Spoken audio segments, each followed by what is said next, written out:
Debt collectors bankrupting Australians. Let's have a look. Hello everyone, Florian Heise here and welcome to another episode of Heise Says. Today I'd like to look at this article from the Financial Review. It's a follow-up of a previous video I did about Collection House, a debt collection company who was essentially threatening many Australians with bankruptcy over small debts, even more than the ATO. There you go, they're beating the tax man. So let's have a look. So Collection House brushes off debt concerns after bankruptcy spike. So the concern is that they may not be able to have access to more of these because of the public damage it's causing. Debt-chasing Collection House has shrugged off concerns that its swarm of bankruptcy actions would turn off flows of debt from big clients such as banks. I doubt the banks would care as long as their brand isn't associated with it. The Brisbane-based collection agency on Friday maintained it had always acted appropriately and had not seen institutions cut off access to debt ledgers, which it buys cheaply to reap larger returns. So if you're not familiar, these organizations will buy the debt of the banks and then chase them. Even you can go to them too to chase debt for you, and they get a cut of whatever they recover, which sometimes they can't. Collection House was recently named in research from consumer groups as having filed 512 bankruptcy actions in federal courts last year, whereas many rivals were in single or double-digit figures. Now, the reason this is, it's because they've got access to their own legal practice. So it makes, frankly, I think it'd be easier for them to just put the action in than use the fear and threat of bankruptcy to get what they want. You can debate whether you think that's ethical in the comments. It came as Collection House saw net profits rise 17% to $30.7 million, partly fueled by acquisitions, accounting changes, and one-off deals. Earnings per share, which is linked to short-term bonuses, also rose. But its own normalized earnings before interest, tax, depreciation, and amortization fell 7% to $85.1 million. A weak performance in its collection services division, which tracks down cash on behalf of big institutions, was linked to disruption from the banking inquiry and the federal election. I wonder if the coming election or recession will have any issues. I know we've got a coming election here in Queensland too, but do you think the recession, would these businesses do better or worse? I've been reading mixed things. You'd think a debt collector would do better in a troubled times, but Queensland is the bankruptcy capital of Australia. Still, the company was upbeat about the future, saying activity had returned to normal and technology was delivering improvements. Shares lifted 11 cents to $1.21 in afternoon trade, but were $1.54 this time last year. Any of you who are watching, do you work in this industry? I've heard some very interesting stories about debt collection and what it's like, and some of the characters and people that you encounter in that game. I've heard some very interesting stories. I think you could probably do a reality TV show about this. Maybe that's not ethical, is it? Maybe in America. I'd have to look it up. If there's one in America, let me know in the comments, because I think it would be bloody funny, like Jerry Springer and cops mixed together. Collection House made headlines this month due to its bankruptcy actions, with several industry sources puzzled by the seemingly high numbers. The company had in recent years flagged it would lower the threshold for taking people to court. But Managing Director Anthony Rivas on Friday said the higher numbers were partly linked to growth in debt ledgers and hinted that rivals were taking alternative steps. So lots of manual review. He rejected industry suggestions that automation would have been a factor. There's a lot of manual review, he said. Automation, driving people straight to that. Perhaps. This could be a system you could automate really easy. He maintained action was taken when people had a high ability but low willingness to repay debts. Collection House Chairman Lee Berkeley also said, "There are no compliance breaches here. We don't sail close to the wind on any of this. Institutions such as banks can be highly sensitive to any perception of being tough on consumers, particularly following the Royal Commission." Good point. But Mr. Berkeley said they had not seen access to bank ledgers cut off following the research. Not at all, he said. Well, yeah, they want to buy it. They make money from it. It's an asset.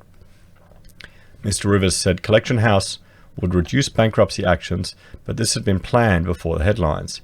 He declined to go into detail, citing commercial confidence. What do you think, guys? I still think it's because they've got their own. Another part of the entire business is a legal practice. The overall result, I mean, how hard would it be, honestly, to begin bankruptcy proceedings for any lawyers watching? Would it be any different to simply the paperwork that you need to do with regards to, conveyancing? I've got one guy who owes me 15 grand and I won a QCAT against him, but we couldn't track him down. I went to a lawyer and he tried to do it, but maybe I should just hit him for bankruptcy proceedings just for the hell of it. We'll see. We'll see if I have the time. It's probably not worth it. The overall result was lifted by changes to accounting standards, favorably lifting income interest, while the company's division that purchased debt ledgers posted a revenue rise of 25% to $93.7 million. That was boosted by controversial deals in which Collection House gets upfront cash in exchange for assigning future cash flows from a segment of its debt book.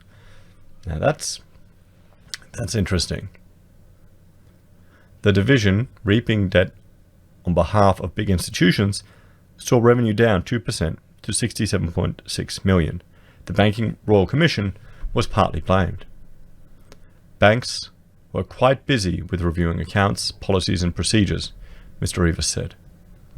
Placements started to slow down. If you don't receive a lot of accounts, it's very hard to collect money. The impact was short-term, but Collection House said April's election also bit. I'm assuming it bit into their revenue stream. So this is interesting because I looked at this previously with regards to the bankruptcy, and they were driving Australians into really taking them to court due to bankruptcy proceedings, that they're trying to hit them for bankruptcy as part of their process when the people couldn't pay. A lot of these Australians were simply going into credit card debts, so for small amounts. So here's the article that I went through previously. So debt collectors are bankrupting Australians over small credit card debts. And the key points were that people can end up being bankrupted over debts as small as $5,000. Consumer advocates are alarmed by the number of clients with small debts taken to court by Lion Finance. And last year, Lion Finance filed 512 bankruptcy cases, just shy of the 543 filed by the ATO. Oh, sorry, they didn't beat the ATO. I was mistaken. They were very close. And Lion Finance is the subsidiary of Collection House. So, and here in the example, they go through just standard stories of, Australians who are having the issues, and can see who is suing for bankruptcy here in Australia. We'll just jump in and have a look. The ATO, I mean, look at that. 2015, 2016, over 1,200. 1,200. And they've gone down. And Lion Finance, or Collection House, about 200, have shot up to here. Who else is doing it? Body Corporates. There you go. Bendigo and Adelaide Bank. The Major Four and American Express. All down the bottom, generally pretty consistent. So they've shot up. And it's because, Collection House, Lion Finance, they have access to their own legal capacity. And here the argument is that bankruptcy should be a last resort because people are having, it's destroying their whole lives. And you've even got politicians where it's got issues with their career. And in some ways, it's also the issue of, people themselves are taking on this liability and are not taking the payment serious. And I think it's just going to get worse. I think it comes down to financial education. I think the average punter doesn't really understand what they're signing up for, and they're taking on tremendous consumer debt for crap they don't need. Really, for stuff they don't need. And I've been watching since I did this video, the previous one, and I'll link to it earlier in this video. I'm sure I already have.